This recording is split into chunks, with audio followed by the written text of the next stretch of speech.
bet you staying right there. You've been coming over here for years, and we just kind of, not on purpose, kind of rushed you in and rushed you out. Give us your testimony tonight. Share with us about your conversion.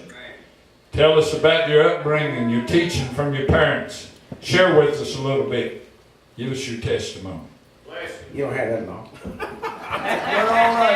I'm almost 72 years old. You don't have that long. But anyway, I don't know what you're saying. You know, I was saved at an early age. 11 years old. We had the revival at our home church. Reverend J. Henderson was my pastor. Thursday, I'm at school. I was junior high school and all that kind of stuff. And I'll tell you, it just kind of came over me, and I went that night and I told Pastor about it. Got baptized. He laid hands on me. I don't know what this had to do with it. He said, you got a head like a preacher, so I don't know what that got to do with anything. But anyway, he said I had a head like a preacher and I was going to preach. Or can I tell you, it took about 45 years, but he was still right, you know. But my parents, raised by my stepfather. My dad died at a very young age. And good man, my stepfather. He raised me in the church. He was probably president of the usher board almost all my life. But anyway, I think my grandmother was probably the one that I was probably closer to. She was one of these old shouting Baptists that, you know, as a teenager, you almost want to get under the seat because grandma was always talking. You know what I'm talking about. You know what I'm talking about. But I mean, that's just her. You know, children, if you ever get to know Jesus, and she would go through that with the hanky and all of it. And I'm trying to go under the seat, but you know, now I understand what she's talking about. So it's getting to know Jesus. I got in, as I became I sang in the choir all my life. I've been singing all my life, really. But, you know, school choirs and that kind of stuff, and then the church choir. After I became a young man, I started teaching Sunday school. That's really where I started. I've been teaching Sunday school almost all my life, on and off. And even when I was courting my wife, they would say, here come that little preacher. Wasn't preaching. We just courted. And I think they said that because I've always been in church. Because I would be, down home. See, I'm from Louisiana. We have church at 8:30 in the morning before it gets hot. Yeah. And then Sunday school after that. So I would leave my church and go to her church for 11 o'clock service. So, you know, girlfriend, you know what I'm talking about. Your son knows what I'm talking about. so I can hang out with a girlfriend. But anyway, here comes that little preacher, that kind of a thing. And but it's just one of those things. I've been, I guess, in the church all my life since about 11 years old. And again, teaching Sunday school and all those kind of things. Went and lived in Texas 6 years over there. Sang the choir over there. Holborn Street Baptist Church. Then we left there. I taught high school at Jack Yates High School over there for 6 years. Right across the street from Texas Southern and University of Houston. If anybody know where that is. Left there and came here, and I've been here right at 40 years. Put in 30 years down at State University in the graphic arts department down there. And about 18 years ago, the Lord started dealing with me. Again, singing in the choir. You know, that was the time when I was singing in, I think, 3 choirs at my church. Okay? But I didn't have a lot of words. Because I had kind of got away from teaching Sunday school. And I started out teaching Sunday school. And was pretty good at it.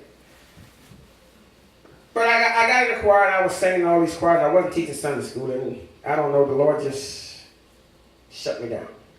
Honestly. I mean, literally shut me down. I didn't know what was happening at the time. You know, when the Lord works with something, you don't always understand what's going on. And I didn't have anybody really tell me what was going on. But I knew I was supposed to obey. I got out of the choir, got out of all the choirs. Well, you know they didn't like that, okay? I'm just telling you the truth here. Because I sang quite a few solos, those kind of things. But I knew I couldn't be there anymore. I just knew that. The other thing that was happening at the same time was I was back in Sunday school, attending, just sitting on the back row.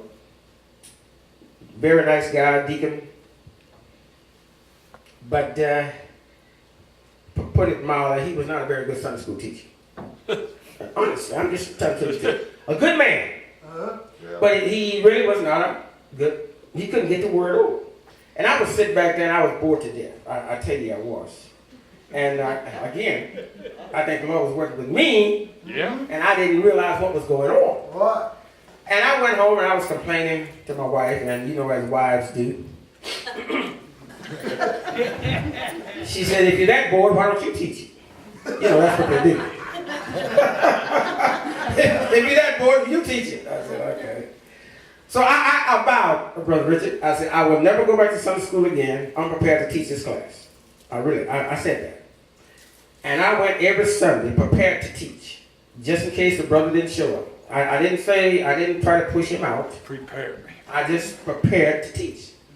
And finally, he didn't show up one Sunday. I don't know what it was, but one Sunday he was sick or something. And we sitting there looking at each other. So I started to teach class. And as I begun to teach that class, it was just Peace. It was just a joy for me. Well, I taught that state anyway, okay? I mean, I was prepared to teach. I taught vocational education in Texas, vocational high school. So teaching was really, it just flowed for me. When the brother came back, he said, and this was a wise man too. He said, I like the way you teach. I will be the assistant teacher and you teach the class. This is what the deacon said. Here again, it ain't nothing but the Lord now.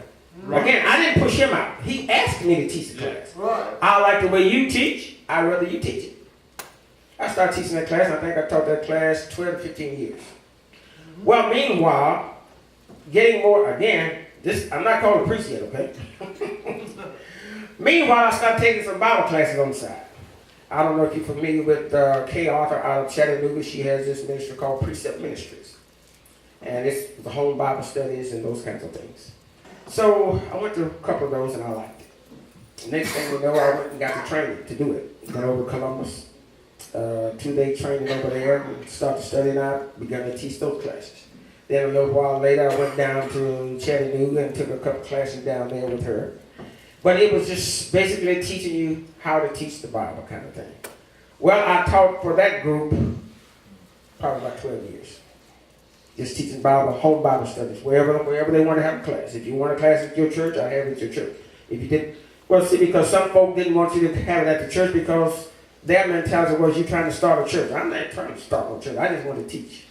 I mean, I just had the hunger, is what I'm saying. To teach, and I began to teach Bible study. And then I began to have these people tell me, when are you going to start preaching? I said, Lord, call me to preach. Well, I had a wise old preacher who was taking a Bible study from me. He had been preaching for years. But he and his wife was in his Bible study, and he loved it. He called me aside one day. He says, when are you going to start preaching? I said, Brother Thompson, I haven't called you. You going to preach. Well, he was right. About 6 months later, it was this burning, I guess you would call it. I'm down in Louisiana, really, this is it's funny, really. I'm down at my mom's trying to help out. She had a couple of apartments, and it looked like everything I saw was like sermons in my head. Okay? That's really the way I felt. I could just see sermons and stuff. And I said, okay. Well, bless God, my sister called, and she said, what are you doing? I said, well, I'm doing some work here. She said, well, why don't you come over here? Now, notice what they were. They were at some little joint, okay? This is Louisiana, in the 5:30 in the evening, the sun's still high. And all these guys were folk I had gone to high school with, because I'm up here in West Virginia. She said, oh, Skinny Hayes, you know how that goes. We hadn't seen Skinny Hayes because he went to the Navy when he finished high school, and I hadn't seen him in 30 years, that kind of stuff. So these folk over here, why don't you come on over? Well, I went in that place. I know the Lord just used that as an illustration. I walked in out of the sun, and you know some of these clubs, you got the dark lights. I mean, don't look at me like that. Y'all been there too. You know what I'm talking about. You walk in the place and you got blinded by the darkness coming out of the sun. Yeah. Then after you're in here a while, you look around and you blink your eyes a few times, then you begin to recognize people. Oh, that's a good illustration, y'all. I'm here to tell you.